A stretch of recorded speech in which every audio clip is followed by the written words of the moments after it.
Hello everyone. एक बार फिर आप लोगों का हार्दिक स्वागत है मेरे चैनल कुलेंद्र सिंह रिव्यू पर। तो आज हम बात करेंगे बॉलीवुड की हिंदी फिल्म जगत की प्रसिद्ध सुप्रसिद्ध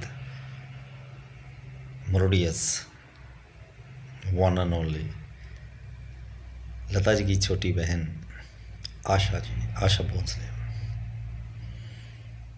अकॉर्डिंग टू मी, मैं तो यही मानता हूँ कि लता के बाद फिल्म इंडस्ट्री में अगर कोई गायिका हुई है दूसरे नंबर की तो वो आशा जी ही है। तो मैं उनकी बड़ी रिस्पेक्ट करता हूँ, उनके गाने सुनता हूँ। लेकिन मैंने यूट्यूब पे कई बार उनके कुछ बयान सुने हैं जो मुझे थोड़ा हर्ट कर गए,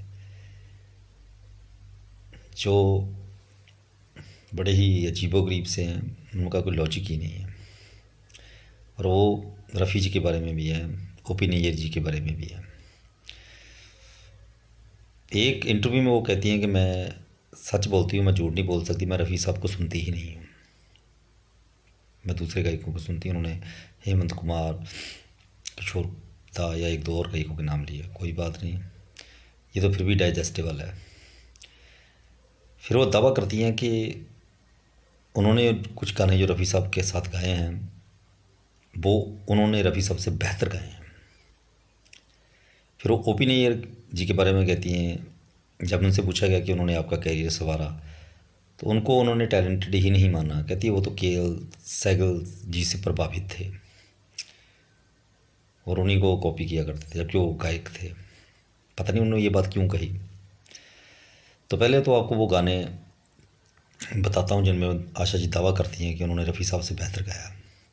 और हाँ, एक बात वो और कहती हैं कि वो ऐसा इसलिए होता था कि वो एक्टर को सुनते नहीं थे, मैं एक्टर को ध्यान से सुनती थी या म्यूज़िक डायरेक्टर को ध्यान से, मैं अपनी तरफ से इम्प्रोवाइज़ करती थी, इसलिए ऐसा होता था। मतलब उनकी नज़रों में रफ़ी साहब कोई गायक ही नहीं है। ये बात मुझे हर्ट कर गई। जबकि ये बात आशा जी को ना बोलते हुए पब्लिक पे छोड़ देनी चाहिए, वो अपने आप डिसाइड करेंगे किसने बेहतर गाया, क्या हुआ, ये तो चलता रहता है।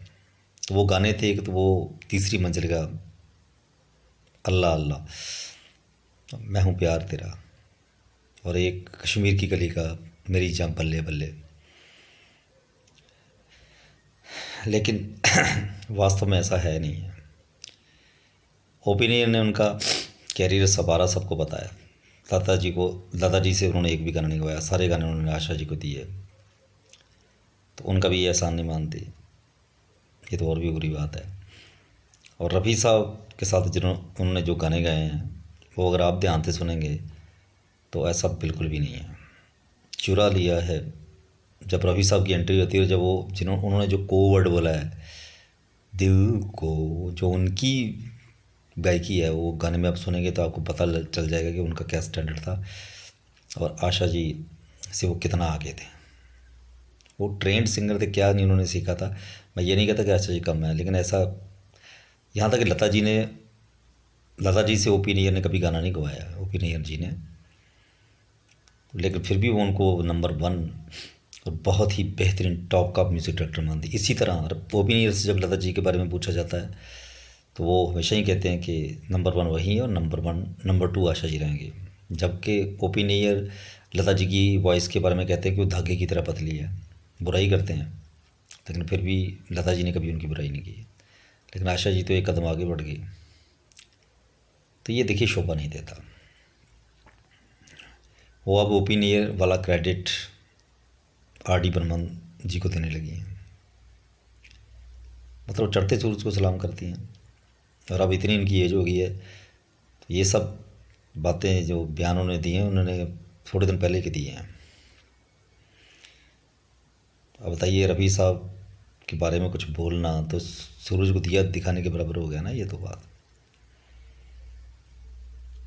उनके बारे में तो बड़े बड़े म्यूज़िक डायरेक्टर, बड़े बड़े गायक भी उनकी इज्जत करते हैं, किशोरदा उनकी इज्जत करते हैं।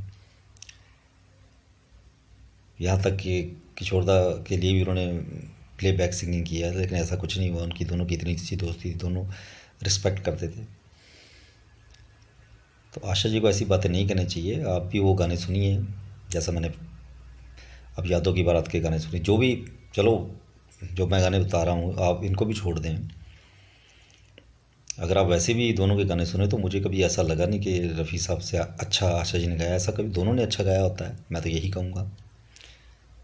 लेकिन ये पहली बार मैं सुन रहा हूँ कि आशा जी ऐसे बयान दे रही हैं जो उनके स्टैंडर्ड को शोभा नहीं देती। इतनी महान गायिका, तो ये ठीक है, एक दूसरे के बारे में बुराई करो, क्योंकि कोई भी साधु नहीं होता, कंपटीशन है फिल्म इंडस्ट्री में भी।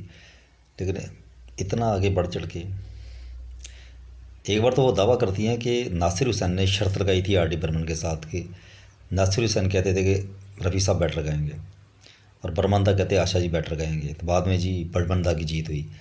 अब बताइए कि वो किसने वोट किया, किसने कहा, दोनों ने शर्त लगाई और दोनों ही जीत गए। नासिर हुसैन जी ने कह दिया कि हाँ यार आशा ने बैटर गाया, तो क्या वो आशा जी शर्त जीत गई? तीसरी मंजिल के आप गाने सुनेंगे तो मुझे तो कहीं भी नहीं लगता कि आशा जी ने रफ़ी साहब को बीट कर दिया। इसी तरह कश्मीर की कली के गाने अगर आप सुनते हैं, मेरी जान बल्ले बल्ले, तो वो तो वैसे ही पंजाबी फोक है। पंजाबी फोक जो होते हैं वो तो रफ़ी साहब जी के बाएं हाथ का खेल है, उनकी मातृभाषा ही पंजाबी है, वो तो पंजाब का जादू रहे हैं। तो आशा जी कैसे पंजाबी गाना रफ़ी साहब से बेटर गा सकती हैं? पहले तो मुझे इस बात का ही बड़ी हैरानगी होती है।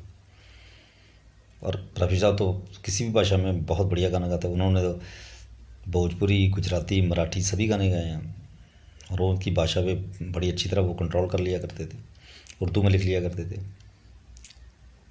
तो इस तरह की बातें आशा जी आपको शोभा नहीं देती। मुझे लगता है कि आपको पूरा भारत बहुत ही अच्छी गायिका मानता है, तो रफ़ी साहब की कम से कम आप इज्जत करें। जबकि मैं आपके लाइव स्केच में कई बार पढ़ता हूँ तो उसमें आपका फेवरेट सिंगर रफ़ी साहब लिखे भी होते हैं। अब पता नहीं वो किसी ने खुद बनाई है या आपकी रजामंदी से आपकी वो बायोग्राफी चल रही है, तो प्लीज़ आप ऐसा ना करें। सभी आपकी इज्जत करते हैं। रफ़ी साहब एक महान गायक हैं, वो तो दुनिया का यूँ समझिए नवा अजूबा है। तो उनकी गायकी के बारे में तो आपको ऐसा नहीं कहना चाहिए कि वो आप उनसे बेहतर हैं। अब आप फीमेल सिंगर है, वो मेल है, उनका कंपटीशन दूसरे मेल सिंगर से मुकेश जी, किशोर दा, के.एल. सहगल, उनके साथ रहने दीजिए अगर करना ही है तो। Thank you for watching my video.